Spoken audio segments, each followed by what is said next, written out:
Hello friends, કેમ છો? મજામાં? Good morning. આજે આપણે આવી ગયા છીએ સેક્ટર 3ના ગાર્ડનમાં. રમેશભાઈ જોગિંગ કરી રહ્યા છે, ફૂલ મૂડમાં છે. બહુ દિવસ પછી યોગમાં જોઈન્ટ થયા છે.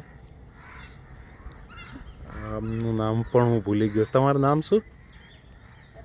પ્રતીક્ષા પણ બહુ દિવસ પછી આવી છે.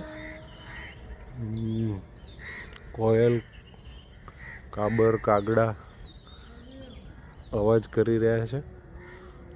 સુમધુર અવાજ કરી રહ્યા છે. કોયલ કલરવ કરી રહી છે.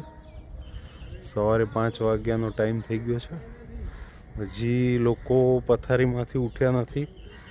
આ એક્સરસાઇઝના સાધનો બધા સૂના પડ્યા છે. હમણાં થોડી વારમાં અહીંયા ભીડભાડ થઈ જશે. માવજી કાકા યોગ કરાવવા માટે આવી ચૂક્યા છે ગાર્ડનમાં.